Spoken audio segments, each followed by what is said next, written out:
In this video, I'll show you how to pull data from MySQL and graph relevant portions in Chartio, which is a SaaS-based business intelligence / data visualization tool.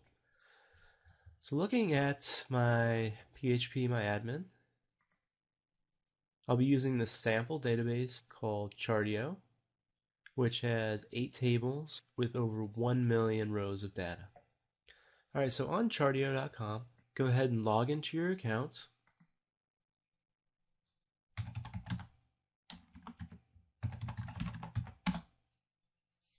And then once logged in, you want to create a new project. So I'll just do company game name like test. Project name, I'll do same like test. Create project. And now you want to connect to a data source. So right now there is 6 available data sources. I am going to use MySQL. So now there are 2 methods to connect to a database. The first is the tunnel method, which is a bit easier and more secure. However, if you don't have shell access, then you need to use the second method, the direct method. I do have shell access, but I'm going to go with the latter method as I'm using dummy data and not really concerned about security. So go ahead and enter your credentials.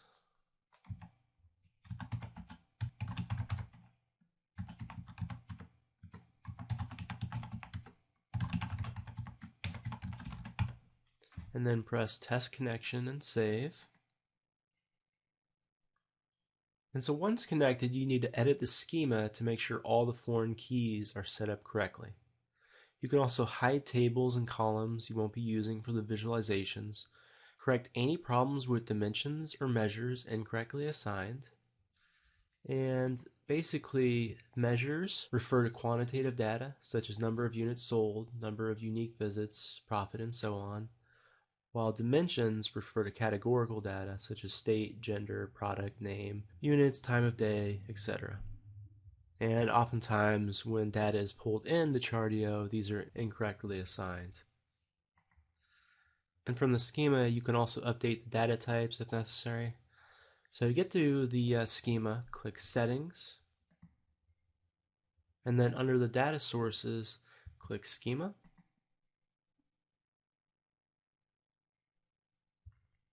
Go ahead and scroll through here. And since all my foreign keys are blank, they're not associated with any other table, it did not bring my schema over correctly. And I think this has to do with the database engine that I'm using, but that's for a different video altogether. So usually I would need to add all the foreign keys in, but I'm only going to be working with one table, so I'm not really worried about that. And also I'm just looking through here and it looks like my measures and dimensions for the most part are set up correctly. So when you do make changes in here, they are saved automatically, and if you need to revert those changes back, then you can always press the refresh schema button. So once everything's updated, go ahead and click the settings here, and I'm going to rename the dashboard here. I'm just going to call it New York versus San Francisco. And you'll see why I'm calling it that in a minute. Update dashboard. So this is the actual dashboard here. So first you want to start adding charts. So go ahead and click the link here to add your first chart.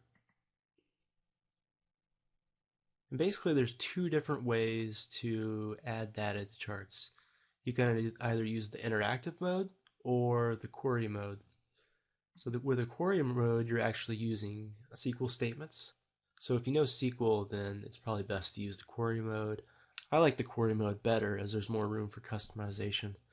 However, I'll show you how to build charts from the interactive mode, since that's a good place to practice your understanding of SQL. So essentially, measures and dimensions represent select statements. Filters and the limits are basically where clauses that allow you to filter your data. So going back to chart creator here, I'm going to be using the orders table. These are all the tables from my database, and I'm going to be using the orders table. So I want to take a look at my year-over-year sales from my top two regions in 2015 and 2016, which are New York and San Francisco. And specifically, I want to look at the average number of items per order. So in the first graph, I want to show the average number of items per order for New York in 2015. So for the measure, I'm going to be using the number of order lines, and the aggregation defaulted to average. I don't need a dimension since I just want a single value.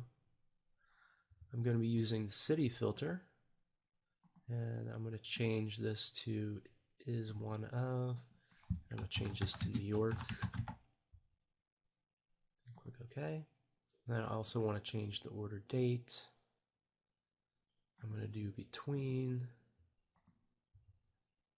So I just want to do 2015 in this one, so it's going to be between January 1st, 2015 and December 31st, 2015. Click OK. And now I'm going to go ahead and create the chart. So this number here is the average number of line items per order in New York for 2015. So I'm going to go ahead and change this to average number of lines per order, and it's 2015. I'll click OK. And then I'm going to go and save this to the dashboard. And since a range is on, I can go ahead and move this around however I want. If a range had been off, I can't move it. So I'm going to go ahead and resize this down. And that looks pretty good. All right, so now I'm going to go ahead and do the same thing for 2016. As well as for San Francisco in 2015 and 2016. Okay, so here's the end result. You can see that there was a minimal drop between 2015 and 2016 for New York, while there was a pretty sizable drop in the number of lines per order for San Francisco between 2015 and 2016. So now I'd like to add a line graph showing the average items per order for all time for San Francisco and New York. So I'm going to click Chart, go to my table. So I'm going to do number of order lines. Again, I want that to aggregate to average. So the dimension is going to be the order date. And I'm going to change that to the year instead of week. And then I'm going to go ahead and update the city to New York. Click OK. And I'm going to change the graph to a line graph. And you can see the increase here, 2014, 2015, 2016. So I'm going to add a new layer. Again, number of order lines, order date is going to be by year. Click OK. And for the city, maybe San Francisco. And before moving on, another cool thing that you can do is once you get this set up on the interactive mode, you can take a look at the query mode and actually see the SQL query, and you can edit the query from here. Just going back to the interactive mode, I'm going to add another layer, and I want to take a look at all cities. Number of order lines. Dimension is going to be order date. Again, I'm going to change that time bucket to year. Click OK. So that's a little bit hard to read, so I'm going to go ahead and change this to a bar graph. You can see that there's pretty consistent growth between all three of them until about 2016, when both San Francisco and all other cities together dropped while New York stayed about the same. So that's definitely something that I'm going to want to look into. So now I want to change the labels for the key and the horizontal and vertical axes. So to change the labels, I just need to change the layer names. So this is New York. This is San Francisco. And this is all cities. And then to change the horizontal axis, I'm going to go ahead and change this to year.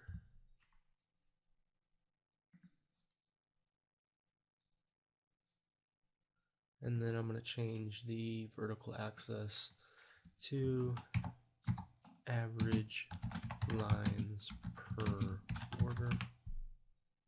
Click OK.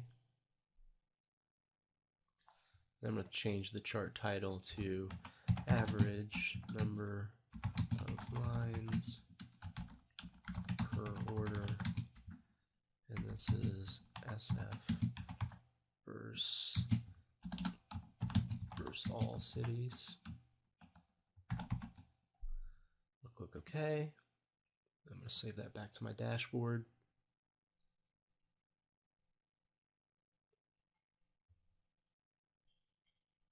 And bring that below here. Oops. Bigger.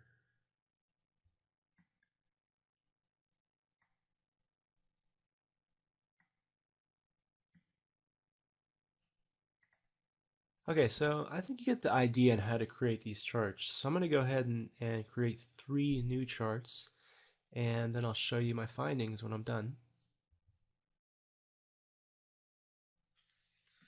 Okay, so here's my final dashboard. Basically, I found that in July and September 2016, there were some abnormally high line items in some particular orders for New York.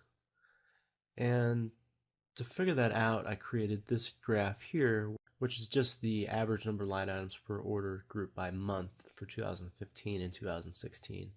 So it's pretty much the same as this graph, only it shows only 2015 and 2016. So one cool thing that you can do is that you can drill down on this, and that shows you the actual data here. So you can see that on July 22nd, average was 1.2, July 24th, average was 1, and then on July 25th, the average was 27.67. And then I can click source data, scroll down, I can see the order ID, and then the number of line items. So I can scroll down here. See, it's staying pretty consistent between 1 and 2. There's a big jump on July 4th.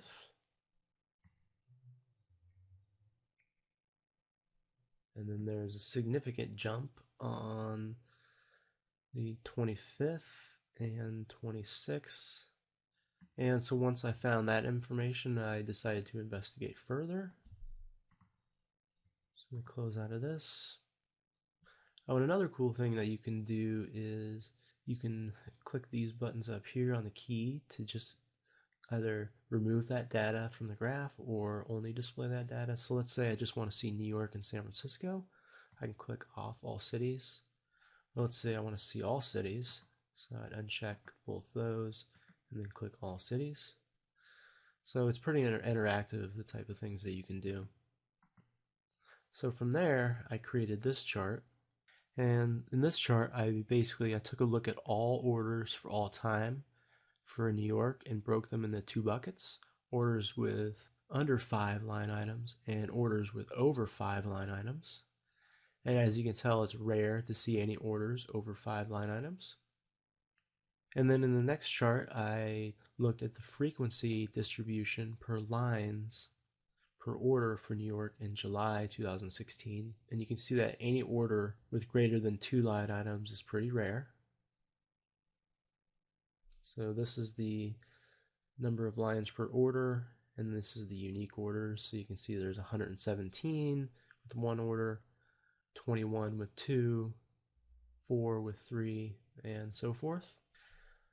And then finally, I looked at the average number of lines per order for New York in 2016 when I subtracted out those larger orders.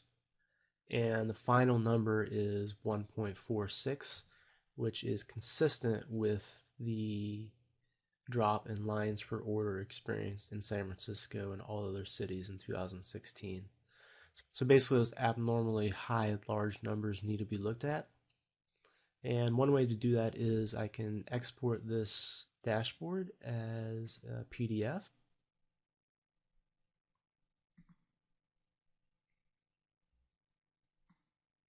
And so I could send this right to the database administrator to update, or to sales managers to verify if those orders are correct. I imagine they're probably due to either typos or data integrity issues in the database itself. So although this exercise would have been easier to do with just SQL, sometimes it's important to graphically look at the data in order to pinpoint anomalies and or errors.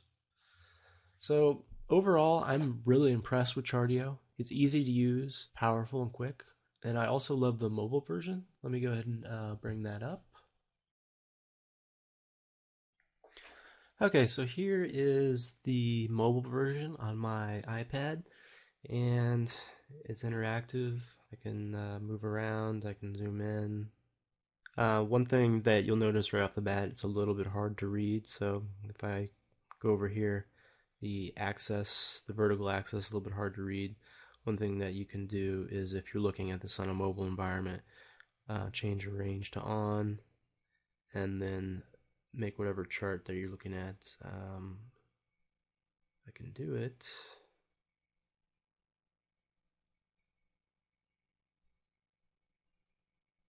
Doesn't look like I can make it bigger.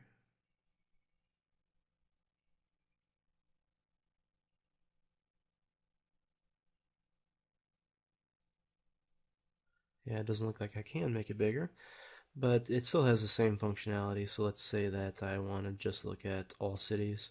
So I can turn off SF. Oops, actually, let me move that right back.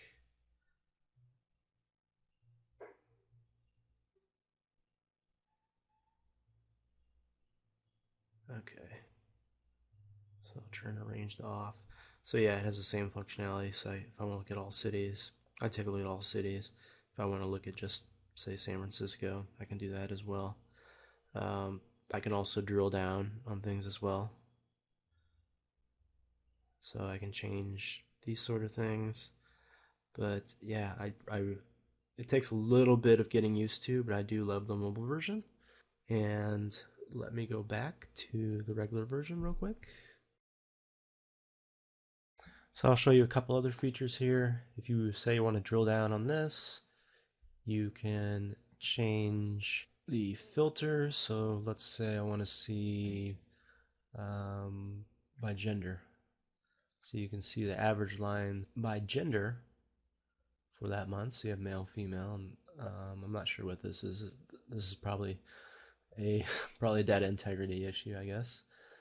And one last thing is you can export individual charts, and you can refresh the chart data if new data has been put into MySQL. Export in CSV. Go ahead and do that. You can also export that individual chart as PDF or an image. Okay, so here's the CSV information, and this is all the underlying data there. So you can pop this into Excel, and you could do further analysis if needed. So yeah, overall, I am really impressed with Chartio. I guess It's still not up to par though with Power Pivot. Microsoft has definitely managed to make some huge improvement in Excel's business intelligence capabilities in the 2013 version of Excel with Power Pivot built in and other features. I was also disappointed with Chartio that you can't duplicate charts or layers. So, like all these charts here basically are the same. I had to recreate these totally from scratch. I couldn't just clone them or duplicate them. I also wanted to be able to duplicate layers. So if I did edit chart here, you saw that when I created this one, I had to create 3 layers, and each of them I had to create separately, and really the only difference between them is the city. So it would have been helpful if I could have just cloned 3 layers.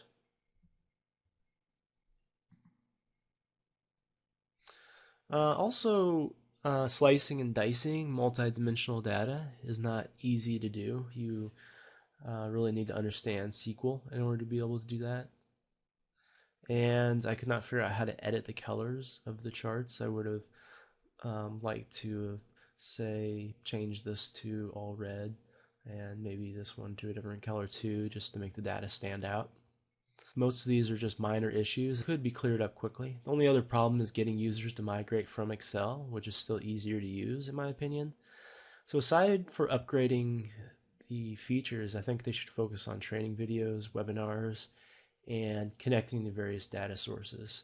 I was disappointed that I did not see Salesforce, Mixpanel, or KISS metrics, for example. If they were to say open up their API, the sky would be really the limit on the number of data sources. So anyway, thanks for going through this demo with me. I will see you next time.